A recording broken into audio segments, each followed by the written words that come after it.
భారత్ అలాగే పాకిస్తాన్ జట్ల మధ్య టీ20 వరల్డ్ కప్ 2026లో భాగంగా మ్యాచ్ అయితే జరిగింది. ఈ మ్యాచ్‌లో పాకిస్తాన్ జట్టు ఘోరాతి ఘోరంగా ఓడిపోయింది. అసలు నిజం చెప్పాలంటే కనీసం చిన్న చిన్న జట్లుంటాయి చూసారా? నమీబియా అలాగే నెదర్లాండ్స్, యూఎస్ఏ ఇట్లాంటి జట్లు కూడా ఇవ్వలేనంత పోటీ కూడా ఇవ్వలేదనమాట. అంటే వాళ్ళే బెటర్ కనీసం అంటే కొంచెమైనా ఎంతో కొంత ఇచ్చారు. ఒక పోటీ. అయితే ఇక హై వోల్టేజ్ మ్యాచ్‌లా జరుగుతుందనుకున్నారు. కానీ హై వోల్టేజ్ మ్యాచ్ మన భారత్ ఇన్నింగ్స్‌లో అయితే జరిగింది. అటు తిలక్ వర్మ, ఇషాన్ కిషన్, సూర్య చక్కగా భలే ఇన్నింగ్స్‌తో భారత్‌కు మంచి స్కోర్ అయితే ఇచ్చారు.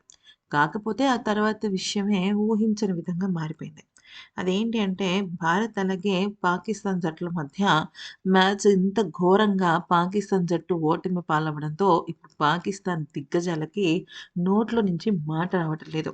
అయితే అంతకు మునుపు పాకిస్తాన్ జట్టు అలాగే భారత జట్టు విషయంలో వీళ్ళెలా ప్రవర్తించారు అంటే ఆహ్, అంటే పాకిస్తాన్ జట్టులో ఆటగాళ్ళకి పెద్దగా సంపాదన లేదు అన్నట్టుగా వాళ్ళు వ్యవహరించారు.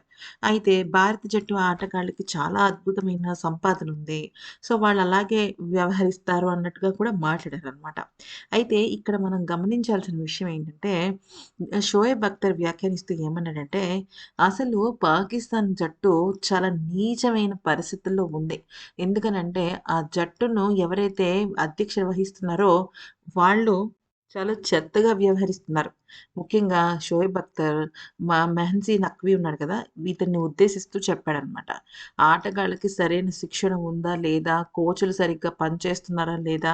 అనే విషయాన్ని పట్టించుకోకుండా స్వంత లాభం కోసం ఏదో అటు పరువు, ఇటు పరువు కోసం చాలా దరిద్రంగా మాట్లాడుతున్నాడని, ఇంతకు మించిన దరిద్రం ఇంకొకటి ఉండదని, నిజం చెప్పాలి అంటే అసలు పాకిస్తాన్ జట్టు ఇంత దారుణంగా మారడానికి కారణం అధ్యక్షులేనని, ఇటువంటి అధ్యక్షుల చేతిలో గనక పాకిస్తాన్ జట్టు ఉంటే అసలు పాకిస్తాన్ జట్టు ఫర్దర్‌గా ఆడటం కూడా దండగ అంటూ చాలా అంటే చాలా షాకింగ్ కామెంట్స్ చేశాడు.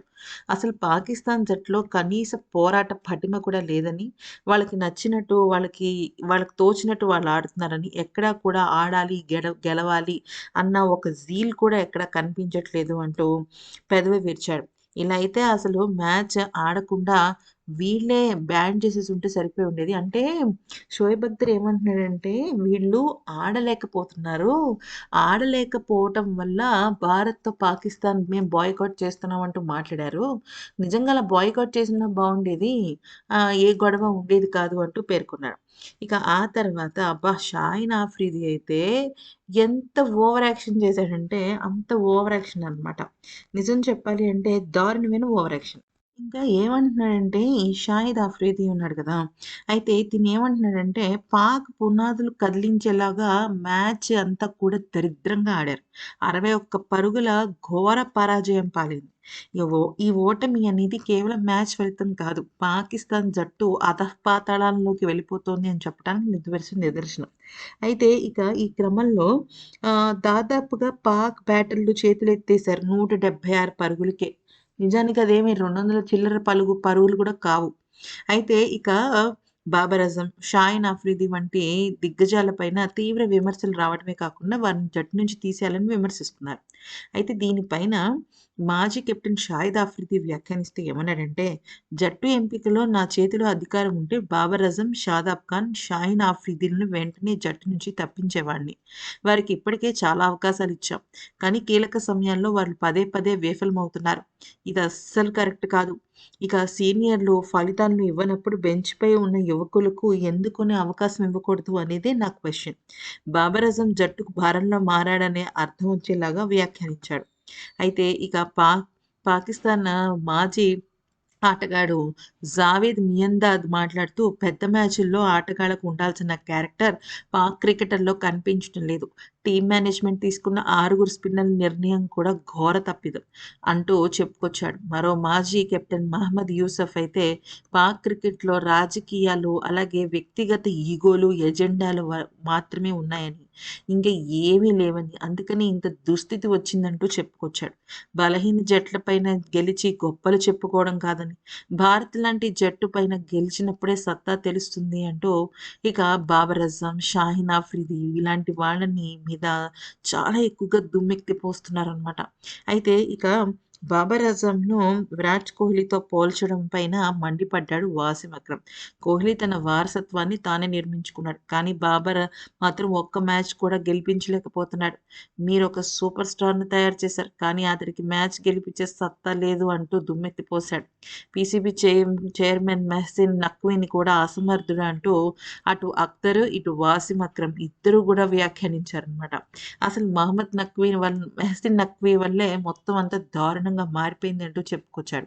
మరొక మాట ఏమన్నాడంటే, అసలు ఆటగాళ్ళకి ఒక ప్లానింగ్ పద్ధతి ఏమీ లేదని, గుడ్డెద్దొచ్చి చేలో పడినట్టుగానే ఆడుతున్నారని, ఇటువంటి ఆట తీరు పైన ఏ దేశము హర్షించదని, ముందుగా భారత్, పాకిస్తాన్ అన్న విషయాన్ని పక్కన పెట్టేస్తే అసలు వీళ్ళు కనీసం బేసిక్ ఆట కూడా ఆడటం లేదని, ఇంతకు మించిన దరిద్రం ఇంకోటుండదని, ముఖ్యంగా కొంతమంది ఆటగాళ్ళ పేర్లు బయటకు చెప్పాలన్నా కూడా చాలా మొహమాటంగా ఉందని. ఎందుకనంటే, నేను కూడా అదే పాకిస్తాన్ జట్టుకు సంబంధించిన వాడిని కాబట్టే నేనిలాగ సిగ్గుపడుతున్నాను అంటూ వాసిం అక్రమ్ వ్యాఖ్యానించాడు.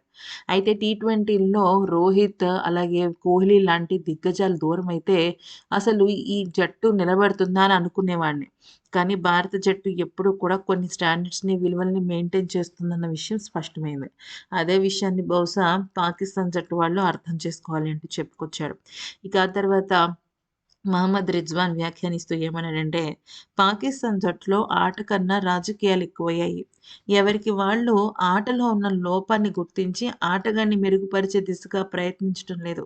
అతను ఓడిపోయాడా? పక్కకి తీసి పడేయండి అంటున్నారే కానీ, ఆటగాడు ఎందుకు ఓడిపోయాడు? అతను చేస్తున్న తప్పేంటి? అంటూ కొన్ని విలువలతో కూడిన క్రికెట్‌ని అస్సలంటే అస్సలు ఎవరు పాటించటం లేదు.